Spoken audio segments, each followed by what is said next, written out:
Bonjour et bienvenue à notre émission du Livre au cœur, belle émission littéraire où nous recevons auteurs, autrices, écrivains et écrivaines de nos grandes Laurentides. Aujourd'hui, je reçois Mario Chabot. Bonjour Mario. Bonjour. Mario, vous êtes du Havre-Saint-Pierre.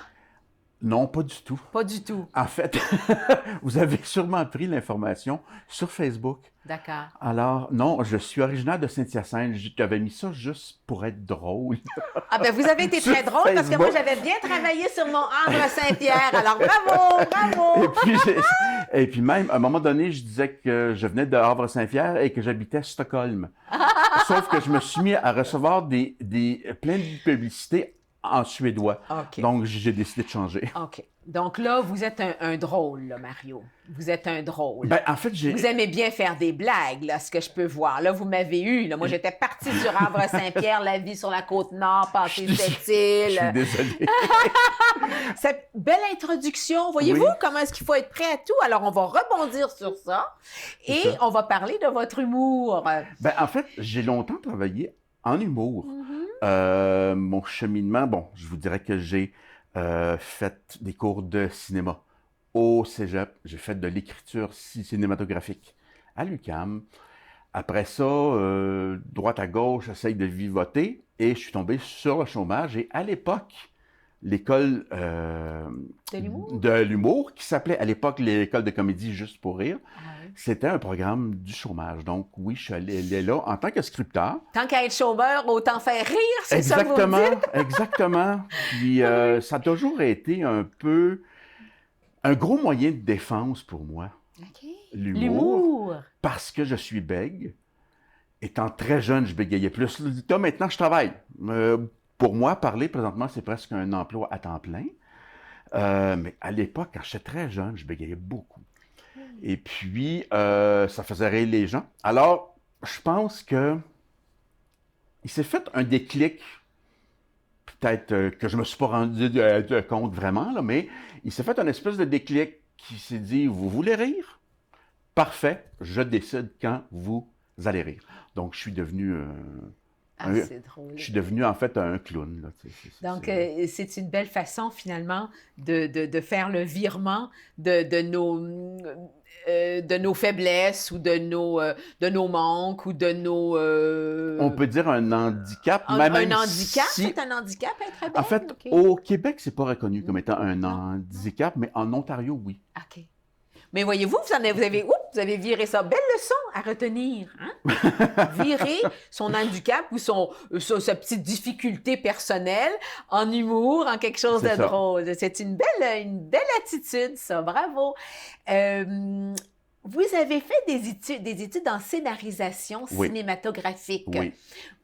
Ça me fascine parce que c'est une écriture. Ça a d'ailleurs été le sujet d'une des émissions à un moment donné littéraires que j'ai faites où j'explorais les différentes sortes d'écriture. Entre autres, bon, on n'écrit pas seulement des livres, on écrit des chansons, on écrit des pièces de théâtre, on écrit bon, des films, des séries. On prend un livre et on le transforme en C'est film. ça, on fait de l'adaptation. Donc, parlez-nous de la scénarisation.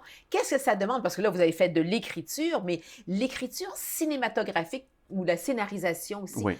qu'est-ce que ça demande Ben, comme écriture particulière, comme travail? C'est sûr que moi, j'avais avant tout l'idée de réaliser. Donc, je pensais toujours d'un point de vue visuel. Sauf que j'ai appris très vite qu'on ne donne pas d'indication visuelle dans le scénario. Le scénario, c'est une écriture qui est à la limite un peu plate. Ah. Parce que c'est extrêmement factuel. On ne fait pas de prose. On ne fait pas de belle littérature, de belles phrases. Sauf si, évidemment, on veut faire des belles répliques. On veut faire dire des bonnes répliques. Mais ça reste quand même une écriture factuelle. C'est-à-dire, on va marquer, bon, exemple ici, intérieur, jour, salle de conférence, puis là, on va décrire ce qui va se passer. C'est un peu plate à lire, c'est un peu plate à écrire. Oui. Et c'est pour ça que ça a été dur à un moment donné, quand j'ai voulu faire du livre, de lâcher cette espèce d'écriture factuelle-là pour faire des tournures littéraires et tout. Je vous dirais humblement, ma grande force dans le scénario, c'était les dialogues. OK. Parce que j'ai écrit pour des humoristes, parce que, entre autres, pour des humoristes, parce que j'ai fait beaucoup d'impro, j'ai fait du théâtre, ce qui fait que pour moi, les répliques étaient importantes, le dialogue était important. Bien, dans la scénarisation, si on parle à des séries, on parle de séries, on parle de films, on parle de choses à l'écran, Oui, automatiquement, c'est le dialogue, ou en tout cas, c'est la parlure oui, qui fait tout le jeu. Bien que je comprends bien le factuel, il faut se mettre, il faut se situer oui, c'est dans un ça, cadre particulier, vu qu'il y a de l'image, c'est ça? c'est Donc, ça. le factuel est très important parce qu'on va reproduire une image, mais après ça, c'est du dialogue. Donc, en effet, c'est Oui, vraiment quelque chose de ardu, de difficile, enfin, oui, ça comprend plusieurs facettes. oui, et il n'y a pas que le dialogue non plus, étant donné que dans une série, un personnage peut être seul, Oui, il n'est pas obligé de parler, non. mais là, on doit jouer toute la gamme d'émotions que lui doit faire. Qui va devoir représenter. Alors oui, elle est Exactement, seule, mais bon, elle est triste, elle tient sa tasse, elle fait ci, elle fait ça. OK, il exactement. faut être vraiment dans l'imagerie, finalement. Oui, Dans le... Wow, ça demande euh, une grande ouverture, une grande créativité oui, de toutes sortes. Il faut aller chercher. et je dirais même que ça demande un monde Euh, intérieur très vaste. oui, oui. Et vous l'avez, ce monde intérieur très vaste, Mario Chabot. Oui, oui, parce que, bon, évidemment, j'en parlais, j'étais bègue. Euh, il y a même un moment donné dans ma vie où j'étais plus jeune, où je parlais plus au monde. Je parlais plus, donc, j'étais constamment dans ma tête. J'avoue, parfois, plutôt que d'être méchant, je m'imaginais beaucoup de méchanceté. Hmm. Donc, c'est là aussi que l'écriture devient importante, parce que ça devient un exutoire. Euh, J'avais mon monde intérieur très grand, très Mhm, vaste. mhm, mhm. Donc, vous avez beaucoup d'imagination, Oui, beaucoup de créativité. je pense que oui. Donc, bon. Mais là, je vais prendre la balle au bon. OK. Quand vous avez parlé, vous aviez, bon, peut-être un peu de choses sombres à exprimer. Mhm. Et dans le livre que vous avez écrit, En tête bêche, on peut Oui, le montrer, oui, en tête En bêche. Ça, tête bêche, c'était mon donc avec, côté voilà, et le côté de ma conjointe. de Cynthia Lissa Dubé, qu'on a déjà reçu, évidemment. Vous avez écrit, vous avez partagé à deux, en fait, chacun a fait ses devoirs, mais vous avez partagé euh, un écrit total, mais chacun dans son style, dans ses pensées, etc. Exactement. Et lorsque je lisais Cynthia, c'était une chose, mais quand je lis du Mario Chabot, je disais, oh, OK. C'était comme, il y avait un côté sombre, il y avait un humour noir, Oui. c'était un style complètement différent. Et là, tout d'un coup, je comprends. Parce que là, vous me dites, bien, à un moment donné, j'étais vraiment dans ma tête. Vous pouvez me parler de ce processus qui vous a emmené, et ce sont des nouvelles, hein, ce Oui. sont de courtes nouvelles. Parlez-moi c'est quoi le titre déjà? Le futur est déjà passé, oui. Le futur est déjà passé. Je vous dirais que, bon, Qu'est-ce que vous avez voulu faire dans ce travail-là? Qu'est-ce que vous avez voulu traduire de ben, je votre vous dirais qu'il y a beaucoup de créativité? choses qui partent de ce que j'ai vécu. Évidemment, j'y vais pas textuellement, là. Il y a des fois même dans la novelle Une nuit d'horreur, ça, c'est trois, quatre idées que j'ai eues, trois, quatre choses que moi j'ai fait étant jeune, que j'ai mis ensemble. Euh, je vous dirais que la nouvelle qui est la plus authentique, c'est-à-dire que j'ai vraiment vécu presque textuellement, c'est Rock qui n'en écoutait pas. Parce que oui, quand je suis arrivé à Montréal pour les études, j'avais pas d'argent, j'avais pas. Donc, il y a quelqu'un qui m'a proposé un emploi qui se révélait être bidon à mort. Euh, il y a d'autres choses qui ne sont pas de mon vécu, du tout, du tout. Mais plus parce que je suis sensible à la guerre. Je suis sensible au traitement des femmes. Puis il y a un truc, entre autres, sur une femme qui se fait violenter. Ils ont un truc qui parle d'un... J'ai juste le mot anglais en tête, un sniper, donc un tireur d'élite OK, oui. durant un conflit armé. Euh, donc, il y a à la fois du souvenir personnel que je transforme et d'autres choses qui viennent chercher, qui partent juste d'une simple émotion que je veux traduire. Est-ce que vous vous sentez habité par un côté sombre? Parce que vous semblez très drôle en même temps, Mario. Donc, quelle est la dualité en dedans de vous pour écrire du sombre, vivre du vivant et drôle? Enfin, je ne sais pas là comment vous présentez ça, mais il y a une dualité très, très forte en vous. Mais les deux vont ensemble, à mon humble point de vue. Puis même, ma conjointe me le dit souvent, ou le dit souvent à d'autres quand on parle de moi. Oui, j'adore les films d'horreur. Okay. Je travaille sur des projets de séries télé et de livres où c'est le sang revole partout, parce que j'adore ça, ça me fait extrêmement rire. Moi, si on va voir un film qui est une comédie, donc reconnu comme étant comédie, probablement que je ne rirai pas. Mais quelqu'un qui se fait démembrer, j'en ai pour une demi-heure à rire au bout. C'est comme réaction. Je suis un gros amateur de métal, de musique métal. Okay. J'ai une imagerie très sombre, mais on dirait que c'est grâce à cette imagerie-là, excusez-moi, on dirait que tout le méchant sort. Oui. Puis après ça, il ne reste que la grosse carcasse qui a envie de faire rire. C'est étrange parce que, bon, c'est sûr que quand on regarde, bon, ben moi, je suis surtout pas une amatrice d'horreur, de crimes, de sang et de choses comme ça. Moi, je suis très fleur bleue, mais j'ai toujours été étonnée, souvent par les jeunes d'ailleurs, mais de les voir rire sur des choses où pour moi, c'est... Ouh, tellement lourd et je ne comprends pas le processus qui se passe, qui les fait rire. Donc, ils sont vraiment peut-être détachés de ce qui peut être violent ou criminel ou je ne sais pas. Mais bon, qu'est-ce que ça prend comme tête, en fait, pour... En fait, ça prend... mon Dieu, qu'est-ce que ça prend comme tête? My God! La grosse question.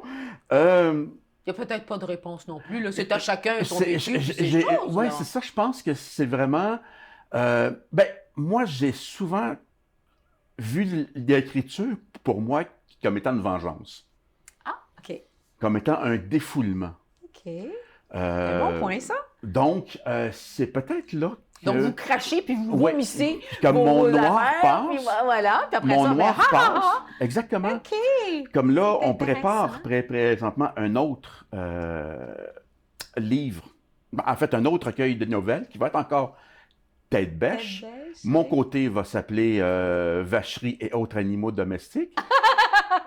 Et puis, là, je vais encore plus dans l'humour noir. Là, ça va être très noir, mais très drôle aussi. Okay. Mais Vacherie. Oui. Okay. Je pense que et Cynthia, elle va tomber dans quoi, elle? Ça va être un peu la même chose. La continuité. Oui. Ah, vous êtes drôle, Mario. Vous êtes professeur de quoi? Oui. En fait, c'est tout un nouveau. En fait, je suis enseignant. Enseignant. En art dramatique au secondaire. OK. Je fais un peu d'art plastique aussi. Je me sens mieux en art dramatique, évidemment. Parce que, encore une fois, ça, c'est un long processus en secondaire 3. Oui. Donc, ça fait longtemps. J'ai décidé que je voulais être prof. Okay. Je m'intéressais à la géographie, à l'histoire. Malheureusement, à cette époque-là, mon père était d'une très vieille génération. Puis quand j'ai dit, j'aimerais ça être prof, il m'a dit que tu vas te payer à rien faire. Oh, peut-être. Ce qui fait que j'ai comme changé, j'ai fait autre chose qui a été une catastrophe. J'ai été en ajustage mécanique. Et là, après ça, je suis revenu, là, je suis allé au cégep en cinéma et tout. Mais je pense que parce que j'ai fait de l'impro, j'ai fait de l'humour sur scène, j'ai un côté raconteur. Okay. Oui, je raconte par écrit, j'ai raconté sur scène, j'ai raconté dans des films. Donc, ce côté raconteur-là, je trouvais ça bien qu'ils servent un peu à passer de la matière, du contenu, du savoir. Et puis, ça fait longtemps que j'essaye de rentrer, prof de cinéma et tout ça. J'ai profité un peu de la pénurie d'enseignants. Puis là, présentement, j'enseigne. Qu'est-ce que vous enseignez au théâtre? C'est beaucoup le jeu. Moi, je suis axé beaucoup sur le jeu. Là, j'ai donné aux jeunes, parce que ça fonctionne toujours par projet. Là, j'ai donné aux jeunes le choix entre faire une scène de 5 à 10 minutes qu'eux vont écrire, parce que je veux qu'ils fassent de la création aussi. Ça aurait été bien si je te rentrais là depuis le début de l'année. J'aurais peut-être été tenté de monter une pièce qui existe déjà. Ou, ben non, soit faire une scène ou soit faire un court film. Donc oui, ça me permet de parler de films, de montrer des extraits, puis d'expliquer le processus visuel qu'on a pris pour tourner telle ou telle scène. Donc ça, j'aime beaucoup ça. Qu'est-ce que vos élèves, ce sont des adolescents donc, ou Oui. des jeunes? Quel âge? Je fais les 5 niveaux. OK, tout le secondaire. Oui, de 1 à 5. Là, Qu'est-ce que vous vous présentez, tout ça? Vos jeunes doivent bien peut-être voir parfois vos hésitations Oui. de parole. Oui. Est-ce que ça éveille chez certains peut-être la possibilité de se dire, ben voilà, monsieur est peut-être bègue, il a des hésitations, etc., mais ça ne l'empêche pas de faire du théâtre. C'est un bel exemple, non? Oui. Est-ce que ça les fait sortir, ça leur fait sortir quelque chose d'enfoui en dedans pour certains, qui leur permet peut-être de mettre sur scène le meilleur d'eux-mêmes, mettre ça de côté, je ne sais pas. Je vous dirais qu'à date, je ne le vois pas. OK. J'en ai vu qui étaient très timides, qui sont incapables de jouer devant le monde. Oui. Donc, eux, m'ont présenté des scènes alors que je faisais sortir le reste de la classe. J'aimerais ça, que mon exemple fasse exemple, Oui. mais à date, je ne l'ai pas vu. OK. Ben, ça viendra peut-être. Ah ben oui! Parce que c'est bien ça. Ce sont des belles activités où dire, ben non, je ne peux pas faire ça. Moi, je suis comme ci, je suis comme ça. Ou, tu sais, ou je bouge trop. Je sais pas, il peut y avoir toutes sortes de choses. C'est ça. Puis tout d'un coup, là, pouf, ils se cadrent dans une activité qui les fait exploser de l'intérieur. Et je trouve ça beau. Moi, c'est ce que ils s'étonnent eux-mêmes. Ben moi, c'est ce que je leur ai dit souvent. Puis c'est ce que je dis. Malheureusement, le bégaiement pour un jeune, c'est l'enfer. Mais force m'est d'admettre que c'est la chose la plus importante de ma vie. C'est ça qui a décidé de ce que j'allais faire. C'est ça qui a décidé, qui a un peu façonné mon sens de l'humour. Oui. Noir, comme vous l'avez dit. Ça a façonné mes intérêts. Ça a façonné aussi le fait que parfois je préfère observer que de regarder. Non, je préfère observer que de parler, excusez. Oui. Puis ça, c'est ce que je dis aussi, c'est que... Puis oui, c'était arrivé des fois dans le temps que je faisais de l'impro, mon Dieu, je faisais le clown et tout ça, puis on vient me parler après, et je bégaye, et là, le monde arrête de parler en niaiseux. Non, c'est parce que je bégaye pour de vrai. Et là, c'est là que tu te rends compte que les gens peuvent réussir à se cacher entre un plancher de bois franc puis le tapis. Tu sais, c'est comme les gens veulent mourir. Là, je trouve ça extrêmement intéressant. Je trouve que c'est de l'art-thérapie. Oui. La thérapie par l'art, l'art-thérapie. Hein? Il n'y a pas juste la peinture, il y a l'écriture, il y a l'expression de soi, il y a le théâtre. Donc, je trouve ça très, très beau. Allons-y dans l'écriture, Mario. Oui, allons-y dans l'écriture. Vous avez collaboré donc avec une illustratrice. Est-ce que Kim O'Connor, c'est un garçon ou une fille? C'est une fille. Une fille. Alors, ici, c'est avec Kim O'Connor et là, c'est Mylène Mondou. C'est ça. Vous avez participé donc à l'écrit de 4 livres jeunesse, album jeunesse, on peut dire. Jeunesse. Qu'est-ce que vous avez voulu passer à travers comme message ou comme histoire? Qu'est-ce que vous avez voulu raconter? Bon, ça commence avec Brume. Brume, le premier Brume. Je vais montrer les illustrations pendant que vous parlez. Dans le fond, Brume, c'est parti de ma conjointe, Cynthia Dubé, et très impliquée dans la vie culturelle de notre Oui, village. oui. Et puis, à un moment donné, lors d'une activité, il y avait un percussionniste, entre autres, qui était là. Et elle m'a dit, est-ce que ça te tente d'improviser une histoire de dinosaure? Donc, dans le fond, ça, c'est ni plus ni moins qu'une histoire improvisée. Brume, le petit stégosaure. C'est ça. Et il y avait un percussionniste avec moi. C'était le fun, ça, d'improviser. Puis tu as le percussionniste qui aide à créer des ambiances et tout. Et puis, je me suis dit, il me semble que ça ferait une bonne histoire écrite. Oui. Donc, je l'ai écrit. Mylène habitait pas très loin à l'époque.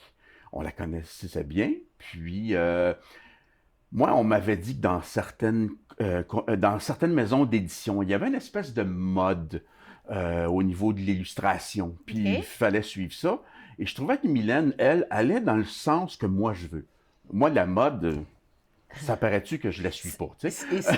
Et c'est-à-dire quoi? Qu'est-ce qu'elle a de spécial? Un truc qui va plaire aux enfants. OK. Un truc qui va... On a juste à montrer le dessin, puis... Oh, OK. Et c'est exactement ce qu'elle a fait avec Brume. Et c'est pour des enfants de quel âge environ? Ça, je vous dirais que c'est première lecture.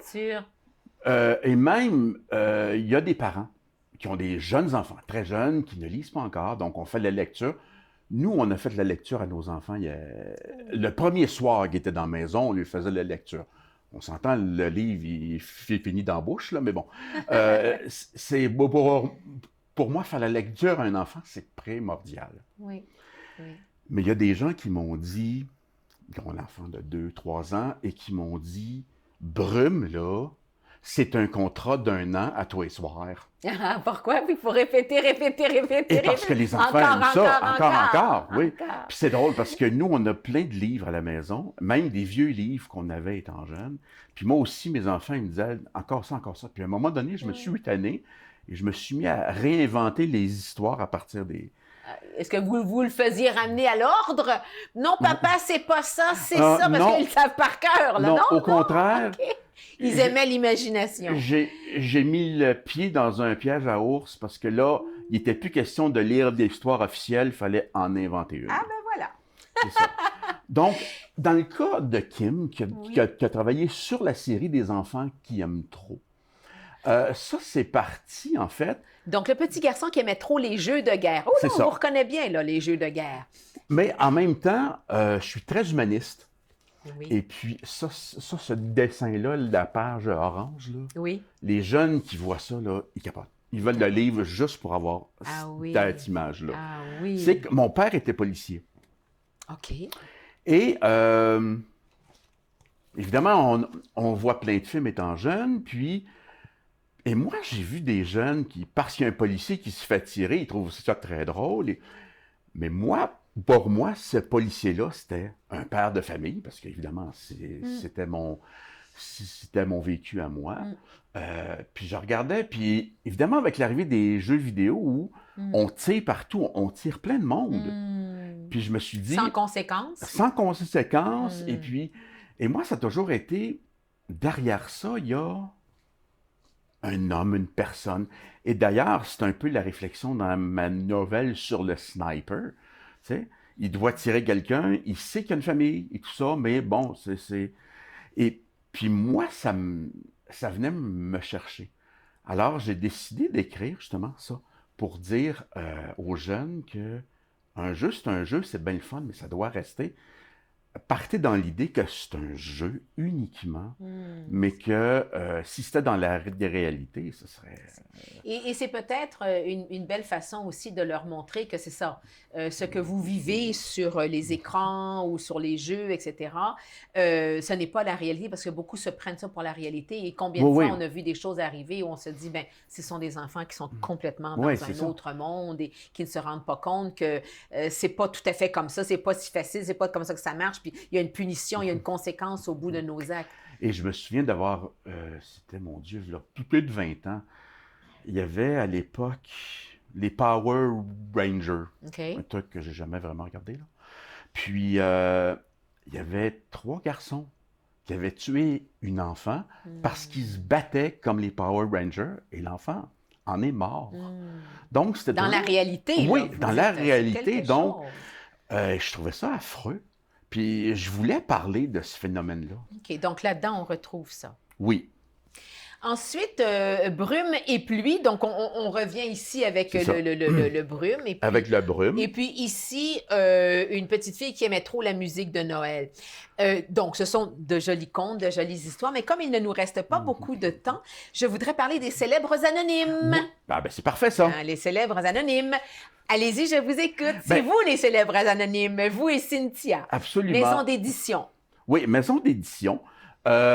Parce que j'ai fait du cinéma dans la mode traditionnelle, c'est-à-dire on demande des subventions et tout ça.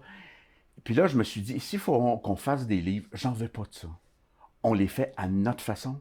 On va prendre les illustratrices ou les illustrateurs qu'on veut. On va faire la mise en page qu'on veut. Alors, dans le fond, c'est une maison qui nous assure une liberté. D'ailleurs, par le bel exemple, Tête Bêche avec ce livre qui se lit, Oui. bon, d'un endroit, c'est l'un, de l'autre endroit, whoop, c'est l'autre. Et on voit bien évidemment que c'est un format 8,5 par 11, disons, là, coupé en deux. C'est très, très créatif, justement. Et c'est vraiment à votre façon, finalement. Oui. Hein, vous avez fait ça, là, à votre goût, comme vous l'entendiez. Exactement. Qu'est-ce que vous avez sur la planche de travail, Mario? OK. Il est arrivé quelque chose de drôle dans un salon de Noël. Il y a des gens qui, bon, si c'est dans notre coin, donc ils connaissent Brume. Et là, je me suis fait dire quand est-ce que le troisième Brume sort. Ah! C'était la première fois qu'on me demandait de quoi. Alors, le troisième Brume est écrit. Il est chez Mylène présentement pour qu'elle fasse les illustrations. J'ai 3 romans que je travaille depuis longtemps. Un roman pour ados. OK. Un roman pour ados un peu, mais qui est plus fantasy. OK. Avec une princesse qui est féministe. OK. Et C'est j'ai assez fantastique, en effet. et j'ai ce que j'appelle mon roman de défoulement ultime, parce que j'ai été 10 ans chauffeur d'autobus à la STM. OK. Et à ce moment-là, j'ai vu à quel point le monde conduit, les gens conduisent mal, à quel point c'est agressif sur la route. Alors, j'ai tout mis les frustrations dans ça. Ça va gicler beaucoup. Malgré tout, vous restez très drôle, Mario. Je vous remercie de nous Ben, ça me offrir fait une plaisir. palette d'émotions vraiment fantastique. Je trouve ça très divertissant. Ça porte fruit d'une belle façon. Et puis, je vous souhaite de faire sortir vos jeunes de leur coquille dans votre cours de théâtre. Et puis que, ma foi, ça porte fruit, puis que ça vous encourage à créer peut-être quelque chose de bien particulier à partir de là. Merci, Mario Chavot. Merci de m'avoir invité. Merci pour cette belle rencontre, n'est-ce pas? C'était encore bien agréable. Alors, à la prochaine fois.